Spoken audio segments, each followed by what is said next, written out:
나스닥, 우리나라에 코스닥이 있다면 뉴스쇼에는 뉴스닥이 있습니다. 월요일의 코너 뉴스쇼 증권시장 뉴스닥. 오늘도 두 분 나오셨어요. 새누리당 이준석 전 비대위원 어서 오십시오. 네, 안녕하세요. 더불어민주당 장하나 전 의원님 어서 오십시오. 네, 안녕하세요. 한 주 만에 계절이 확 바뀐 느낌이에요. 네. 조금 살만해졌죠. 밤에. 한 10도 떨어진 것 같아요, 체감상으로. 약간 추울 정도로 좀 네. 추워요. 참 날씨란 근데 게 걱정되지 않으세요? 뭐 진짜 하루아침에 이렇게 가을이 온 거 보니까 이번 겨울은 또 한파 걱정해야 되나 그러니까요. 이런 생각하고 그러니까요. 특히 그 이상기온. 무서운 생각이 들 정도로 날씨가 맞습니다. 확 바뀌는. 원래 근데 비가 좀 적게 오면 겨울에 눈이 많이 온다 그러는데 이번에 폭설도 좀 대비해야 되나 하는 생각 들게 드네요. 맞습니다. 예.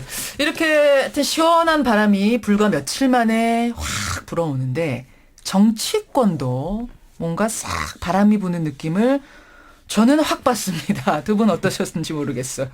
새누리당 전대 마치고 지난 주말에 더민주까지 전대를 마치고 이렇게 하여튼 정치권이 찬바람 불면서 뭔가 긴박하게 움직이고 있습니다. 그래서 오늘 두 분이 뽑아오신 상한가 하한가가 더 궁금해지는데 오늘은요, 그 하한가 상한가를 좀 한 번에 다 펼쳐놓고 시작을 하면 어떨까 싶어요. 장하나 전 의원. 네. 예. 상한가, 하한가 누구 뽑아오셨어요? 근데 저는 상한가는 문재인 전 대표를 꼽았고요. 문재인 전 대표. 네, 네. 그리고 하한가는 지난주에 이제 이철성 경찰청장이 이렇게 그 임명이 됐는데 임명됐죠. 이분이 아시다시피 국회에서는 인사청문회 보고서 채택이 안 된 예. 후보자라서 하한가에 지목을 했습니다. 상한가 문재인, 하한가 이철성. 네. 이준석 전 비대위원은 누구 뽑아오셨어요? 저는 상한가로 좀 고위 탈북자들이라고 잡았거든요. 앞으로 정치에 있어 큰 변수가 될 것이다라는 것을 짚었고 또 하한가 같은 경우에는 더불어민주당의 지금 비주류 세력이라 일컬어지는 분들 예, 예. 이분들이 제 생각 앞으로 좀 곤란함을 겪을 것 같습니다. 그런 의미에서 더민주의 비주류 하한가. 예, 그렇죠. 장하나 전 의원부터 그럼 오늘은 얘기를 좀 풀어보죠. 상한가를 문재인 전 대표가 추미애 대표가 아니라 문재인 전 대표를 뽑아오셨어요? 네, 뭐 그냥 이미 언론에서도 많이 짚은 부분인데요. 예. 뭐 추미애 당대표 선거 캠페인 과정에서도 이제 문재인 후보 지지하는 세력들이 아주 많이 그 추미애 당대표를 뭐 조직적으로 이렇게 지지를 했고 예. 또 청년위원장의 김병관 의원, 여성위원장의 광주의 양향자 위원장 같은 경우에도 사실 총선 직전에 그 문재인의 인재영입 그렇죠. 그 케이스로 이 당에 오신 분들인데 사실 그 입당한 지 얼마 안 되셨지만 네. 이번에 선출직으로 됐어요. 이렇게 다 위원장이 되셨고 또 지역별 최고위원 그 총 8명인데요. 이 중에도 뭐 이렇게 개파로 분류하는 게 딱하긴 합니다만 8명 중에 6명이 이제 또 문재인 후보와 그 가까운 분들로 그렇죠. 분류가 되고 있어서 이렇게 되면 지도부가 아주 그 문재인 후보 측근들로만 그 예. 이루어진 게 아니냐 이거를 사실 많이 우려들 하죠. 당에서도 이 다양성이 좀 그 없는 이런 당의 모습이 될까 봐 걱정을 하는데 어쨌든 또 이만큼 강력하게 확실하게 당권을 잡은 것은 사실 문재인 후보가 많은 압력에 밀려서 당대표를 사실 밀려나다시피 했지 않습니까? 그럼 뭐 몇 달간의 정말 드라마틱한 변화가 있었고 여기에는 그 온라인 입당이 가능하게 되면서 많은 이 온라인으로 입당하신 당원분들 뭐 전체 한 15만 명 정도 입당했고 이번에 권리당원으로서 이번에 표 행사 그렇죠. 권리당원. 예, 그 6개월 이상 당비 납부하고 권리당원 자격을 얻으신 분이 3만 5천 명이신데 이분들이 영향력을 확실히 보여줬다라는 게 이번 전대에 대한 평가입니다. 친문 체제 완성이라는 측면에서 그러니까 문재인 전 대표 네, 근데 상한가 힘을 그렇죠. 얻었다 뭐 이런 의미. 근데 당 입장으로서는 뭐 저도 당의 일원으로서 저는 걱정을 더 많이 하는 편입니다 하고 뭐 아시다시피 그 경선이 문재인 후보 말고도 뭐 지금 뭐 박원순 시장이라든가 이재명 시장, 뭐 안희정. 그렇죠. 안희정 도지사로부터 뭐 여러분들이 사실 다 이제 수면 위로 올라오셔서 좀 경선 자체부터 큰 판을 만들어 가면 정권 교체 한 걸음 나아가지 않겠나 하고 저는 기대를 갖고 있었는데 지금 뭐 일견에서는 이렇게 되면 누가 경선 참여하겠어 할 정도로 네, 우려도 있는 상황입니다. 우선 뭐 대선 후보가 뭐 예를 들어 문재인 후보로 거의 확정적으로 되어가는 분위기 자체가 나쁘다고 보기는 어렵습니다. 왜냐하면 과거에 새누리당도 2012년에 대선을 앞두고 거의 뭐 그때는 뭐 한 해 전부터 아 이거는 박근혜 후보가 되겠구나라고 다들 생각하고 있었기 한 때문에 해 전부터. 네 거의 그런 분위기가 형성되었기 때문에 선거를 빠르게 준비할 수 있었던 것이긴 한데 다만 이제 더불어민주당 내에서 이런 형태의 소위 말하는 친문이라고 하자면 친노 단일성 지도체제 같은 경우에는 예. 예전에 2012년에 그 한명숙 체제에서 거의 겪어봤거든요. 그렇죠. 예, 그런데 그때 결과가 상당히 좋지 않았습니다. 예, 총선과 대선에서 결과가 좋지 않았기 때문에 뭔가 내부의 최고위원회의에서 워낙 뭐 토론이나 이런 과정이 좀 생략이다 보니까 왜냐하면 단일성 지도체제다 보니까 예. 오히려 최고위원회의 끝나고 나오는 각 당의 메시지를 비교해봤을 때 예. 좀 약한 메시지들이 오히려 나오는 경우. 오히려. 그러니까 뭐 예를 들어 어느 정도 의견 교환도 있고 의견 대립도 있어야 이게 메시지가 오히려 언론에 관심을 받는 메시지들이 나오는데. 그 안에서 좀 이렇게 뭔가 다툼, 싸움 같은 것도 있고 이래야 좀 역동적이 되긴 해요. 그렇죠. 뭐 대놓고 뭐 역동성 싸우라는 건 아니지만은 그래도 예. 이런 얘기도 했고 이런 얘기도 했다 이래야 이 기사가 성립하는 건데. 그러다가 결론은 하나로 모아지더라도. 그렇죠. 그런데 예. 그게 약간 약했다라는 게 역동성이 있어서 없다. 그 당시에 그게 어떤 결과로 나타났었냐면은 아침마다 신문을 펼치면은 지면 1, 2, 3, 4면까지 정도는 웬만하면은 새누리당 기사가 그때 나왔던 것이고 그때 기억해 보시면 그 당시에 김종인 대표가 비대위원으로 새누리당에 있었기 그렇죠. 때문에 오히려 논란의 중심은 또 항상 새누리당 쪽에 있었기 때문에 거기서 싸움이 많이 났잖아요.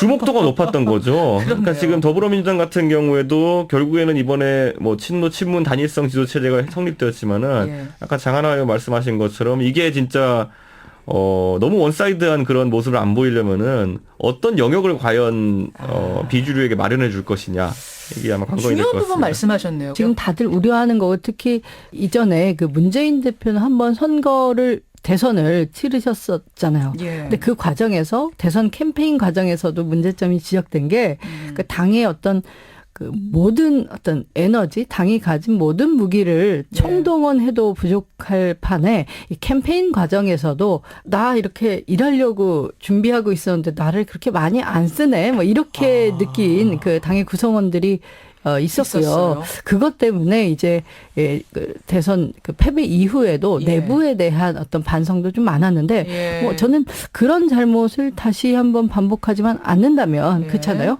한번 했던 잘못을 반복만 하지 않는다면 좋겠고 또 뭐 대선이 길다면 길게 남지 않았습니까? 고른 인사 기용 그리고 네. 다양한 목소리 총치를 해내시면 된다고 봅니다. 제가 지난주에 이제 그 박지원 대표가 이제 좀 전국에서 역할을 많이 하실 것 같다라는 예측을 했는데 상한가 주셨잖아요. 예, 실제로 이제 이런 상황이 벌어졌기 때문에 예. 결국 박지원 대표는 이 결과를 예측했던 거죠.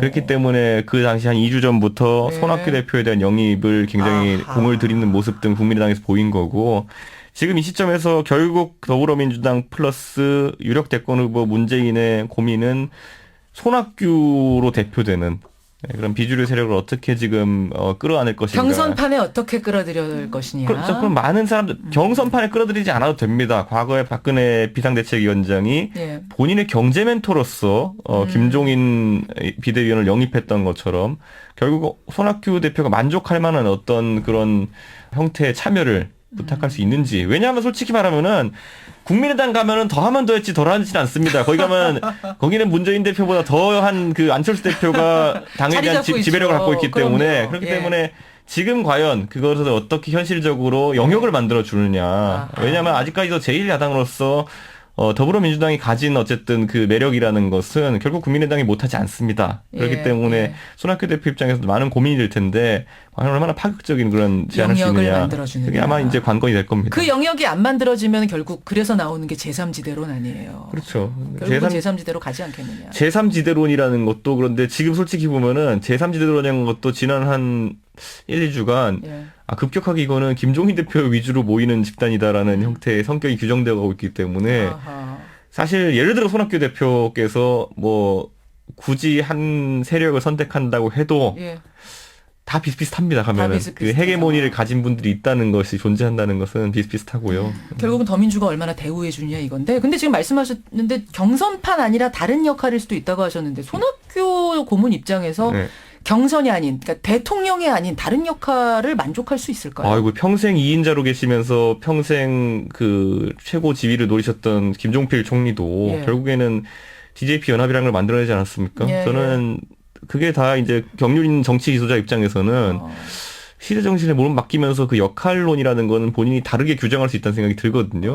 그러니까 예를 들어 우리가 저만 해도 예를 들어 손학규 대표의 가장 큰 장점이 무엇이냐라고 생각한다면은 뭔가 저분은 뭘 하셔도 굉장히 안정감 있게 하실 것 같다. 충분한 어떤 지적 능력을 보유하신 것 같다. 예. 뭐 이런 그런 이미지가 있고 예. 또 전문가적 이미지가 계시기 때문에 아마 꽤 제 생각에는 예를 들어 하다못해 차기 정권의 손학규 대표가 총리 정도로 참여하는 모양새만 그려진다 하더라도 그 캠프는 굉장한 힘을 받을 겁니다. 예. 알겠습니다. 오늘 저 장하나 의원이 상한가로 문재인 전 대표를 꼽아오셨는데 어떻게 손학규 전 대표 얘기가 더 많이 나오고 이렇게 연결이 되네요. 네. 여하튼 새로운 지도부의 과제는 어떻게 역동적으로 경선을 이끌어내느냐, 확장성을 계속 가지고 가느냐, 다치지 않느냐, 개파를 끌어안느냐 이 문제가 될 거라는 건 두 분이 똑같이 공감하고 계시는 것 같아요.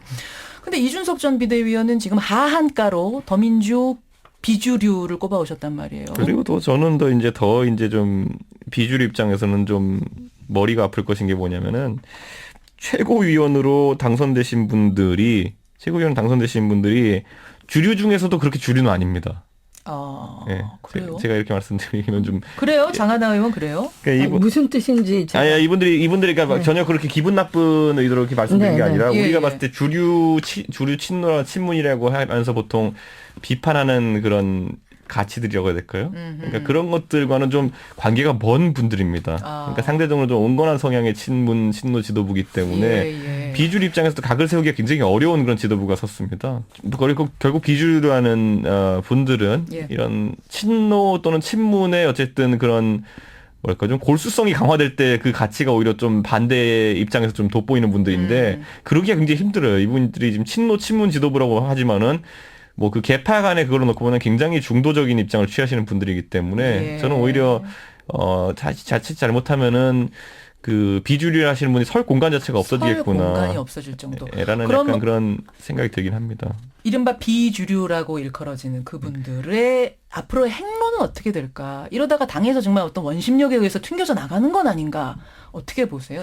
우선 제가 봤을 땐 지난 대선에서도 한번 거의 철저하게 한 배제를 되어봤기 때문에 이번에도 제 생각에 만약에 그렇게 될 기미가 보인다면은 결국 정치에서 자기 활동 영역이 없다는 거는 솔직히 말하면은 탈당이라든지 연쇄작용이 있을 수 있는 거거든요. 그래요. 가장 대표적인 예로 최근에 국민의당을 만든 동력 자체도 그거였고요. 네. 그러다 보니까 더불어민주당도 역시 한번 또 정계 개편의 한 축으로 또다시 왜냐하면 지금 솔직히 말하면은 새누리당 내에도 지금 뭐 비박이라고 하시는 분들이나 아니면 친이라고 하시는 분들에게도 이런 원심력이 동작하고 있거든요. 거기 비주류들도. 그래서 아마 이런 움직임 그리고 저는 또 뭐 그렇다고 해서 국민의당도 그거에서 자유로운 거 아닙니다. 지금 보면은 국민의당도 보면은 자당 후보 옹립론이랑 아니면 또 외부 연대론이랑 이런 것들이 맞서면서 굉장히 지금 뭐 각 당마다 이상하게 대선을 1년 정도 앞둔 상황에서 정리가 안 되는 그런 모습이기 때문에 지금까지 정치사에서 흔히 있었던 게 아니지만은 제3지대라는 것이 이렇게 가능성이 높아 보인 적이 없었던 것 같습니다. 그 정도군요. 그러게요. 지금 그 비주류 상황, 뭐 탈당도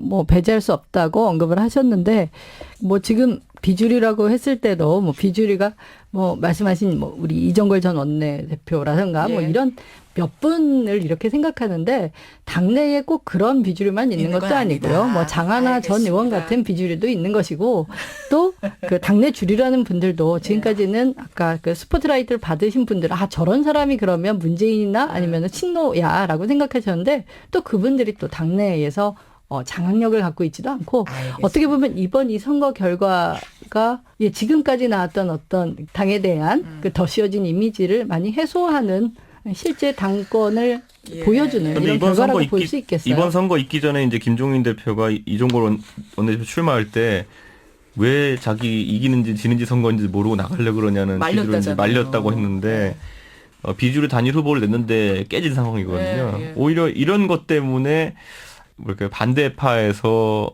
안일하게 지금 선거에 들어간 게 아닌가라는 생각이 되는 거죠. 알겠습니다. 오늘 우리가 이 얘기를 다 할 수는 없어요. 네. 워낙 무궁무진한 얘기라 일단 오늘 요 정도까지 민주당 전당대회를 중심으로 해서 정치판을 한번 읽어봤고요. 이번에는 이준석 전 의원의 상한가로 가보겠습니다. 고위 탈북자들 상한가로 짚어오셨어요. 그러니까 우리가 박근혜 대통령의 여러 가지 아젠다들이 있죠. 지금까지 아젠다들이 그 집권 기간 동안 많이 나왔음에도 불구하고 솔직히 말하면 결과가 아직까지 드러난 것이 거의 없습니다. 예, 왜냐하면 중간에 뭐 예를 들어 뭐 세월호 사건부터 해가지고 여러 가지 좀 국정 동력을 상실하는 계기들이 있었기 때문에 그런데 그 중에 하나가 우리 기억날지 모르겠지만은 뭐 드레스덴 선언이라든지 이런 식으로 해서 대북 정책 아젠다가 있었는데 최근에 이제 약간 있는 변화가 있다면은 탈북하시는 분들이 굉장히 고위급 탈북이 늘어나고 있습니다. 맞아요. 예. 근데 이것이 하나 이제 보여주는 의미는 뭐냐면은 결국엔 우리가 지금까지 하고 있는 대북 정책이라는 거, 대북 상호주의 정책이라는 것이 일정 부분의 성과를 내고 있다는 취지로 정권에서 이제 홍보를 해야 되는 거거든요. 근데 그러기에 가장 좋은 아이템이 아마 이 최근에 태영호 공사 망명이라든지 이런 부분일 겁니다. 근데 저는 이걸 왜 이례적으로 봤냐면은 탈북하신 분들 중에서 이런 좀 정보라인에서 활동하신 분 이런 분들이 하는 말 들어보면은 탈북자들이 특히 고위 탈북자들일수록 보통 탈북을 하게 되면은 정부에서 웬만하면 신원을 공개 안 하려고 한다. 맞아요. 예, 첫째로는 왜냐하면은 탈북한 사람의 신원을 일찍 공개했을 때 그 사람들의 가족이 북한에서 위험에 빠질 수도 있고 또 그런 어떤 행동들이 그 뒤에 있을 탈북에 대해 가지고 좀 주저하게 만드는 막을 수도 있습니까? 예, 그런 결과가 있기 때문에 이런 시기에는 최대한 이런 걸 비공개로 해가지고 많은 수의 탈북을 유도하는 것이 전략상 옳은 것이다라고 하는 분들도 있어요. 근데 정부에서 최근에 그렇게 하지 않고 많이 이렇게 공개를 하게 된 것은 결국에는 한동안 이것이 하나의 어쨌든 통일에 대한 기대감을 높이는 것이 상당히 전략적으로 도움이 된다라고 판단을 하고 있는 것 같습니다. 물론 이것을 공개하냐 마냐 같은 경우에는 본인의 탈북을 공개하냐는 탈북하신 분의 자유의지에 따른 것이지만은 아마 그 과정에 설득 과정은 있었겠죠. 정부 측에서. 그러다 보니까 지금 이런 어떤 분야에서 계속 국민들의 관심사를 좀 유도해야 되는 것이 지금 친박에서 밀려고 하는 대선 후보가 누굽니까? 지금 보면은 친박에 사실상 어쨌든 옹립하고자 하는 뭐 일부 친박에서 옹립하려고 하는 대권 후보가 반기문 총장이라고 한다면은 반기문 총장이 가진 최고의 장점이라는 거 아니면 전문성이라는 거는 외교 안보 분야에서 전문성인데 그러네요. 그것이 대선 핵심 이슈가 되어야 되는 것이고 지금 결국에는 통일론으로 그러니까 양대 정당이 지난 선거에서는 경제론으로 붙었습니다. 왜냐하면 지난번에는 경제 민주화라는 하나의 틀을 놓고 복지 논쟁을 벌여가지고 대선이 치러졌는데 이번 대선의 핵심 전장은 무엇이 될 것이냐라는 것에서 북핵이라든지 이런 상황적 배경을 바탕으로 해서 외교 안보를 하나의 그 선거의 전장으로 삼아본다면은 충분히 뭐 이건 사드까지 포함한 겁니다. 충분히 보수 정당이 유리한 구도를 만들 수 있다라는 생각이 가지고 있군요. 그럼 그런 지금 것이 밑바탕에 깔려 있지 않나는 생각이 듭니다. 고위 탈북자들의 줄탈북을 계속 공개하는 것은 그런 전략적인 배경도 깔려 있다라는 말씀. 그래요. 그래서 상한가로 고위 탈북자들. 장하나 전 의원의 하한가는 이철성 신임 경찰청장 꼽아오셨어요? 네, 맞습니다. 네, 음주운전. 음주운전만이 문제가 아니라 근데 음주운전 하고 나서 신분을 속였다는 거잖아요. 숨겼다는 거잖아요. 이게 본인이 신분을 숨긴다고 숨길 수 있었을까? 아하. 그러니까 이게 음주운전 때문에 중앙성침범해서 상대편에 뭐 2대의 차량이 뭐 대파된 이런 사건이라고 하는데 그러면 그 음주운전 사건을 조사한 경찰들이 이 신분 세탁, 신분 은폐에 또 도움을 줬을 거다. 뭐 이런 얘기들도 많이 있고 근데 그럼에도 불구하고 이게 인사청문회 올 프로필이냐는 거죠. 근데 왔고 또 보고서 채택이 안 돼서 그러니까 즉 새누리당도 문제 제기를 했는데도 불구하고 임명까지 강행을 했다라는 게 뭐 사람들이 우병우 수석의 인사검증 답다 이런 비판도 많은 상황이고요. 그 청와대가 뭐 도덕성이라든가 자질을 보는 게 아니라 충성도만 보는 게 아니냐. 충성도만 뭐 흠결 있는 후보를 이렇게 임명하면 더 충성할 게 아니냐. 아니면 우병우 수석이 본인의 흠보다 더 큰 흠이 있는 사람들을 이번에 줄줄이 지금 이번 주에도 청문회가 계속되지 않습니까? 근데 그래서 좀 물타기 아니냐는 식의 국민들이 반응을 하고 있는데 정말 안타깝습니다. 위기 관리를 아주 잘해야 될 타이밍이었거든. 청와대로서는. 근데 뭐 다 포기한 사람이냐 아니면 그냥 막 가보자. 라는 분위기여서 막 가보자라는 생각이 들 정도로 이준석 전 비대위원의 코멘트가 그렇습니다. 저는 궁금해져요. 이철성 이 신임 경찰청장 관련해서. 사실 경찰청장이라는 거는 제가 봤을 때 관리자거든요. 관리형 조직이라면은 장악력. 그러면 경찰은 법 집행을 하는 기관이기 때문에 도덕성이 하나의 무기가 될 것이다라는 생각이 드는데 타격을 입고 시작한다는 느낌이 아니 근데 들었습니다. 새누리당 안에서는 그런 얘기가 안 나왔어요. 아유 나오죠. 그러니까 이분이 나와요? 또 걸려요. 알겠습니다. 거기에다가 있는 거기 때문에 자, 이렇게 해서 오늘 이철성 신임 경찰청장에 대한 하한가는 두 분이 만장일치. 참 경찰 조직이 좀 걱정이 되네요. 오늘 월요일에 뉴스닥 상한가로는 문재인 그리고 줄줄이 망명한 고위 탈북자들, 하한가로는 더민주 비주류, 또 이철성 경찰청장을 뉴스닥 보도에 올리면서 마무리합니다. 두 분 월요일 아침에 수고하셨습니다. 네, 감사합니다. 새누리당 이준석 전 비대위원, 더불어민주당 장하나 전 의원이었습니다.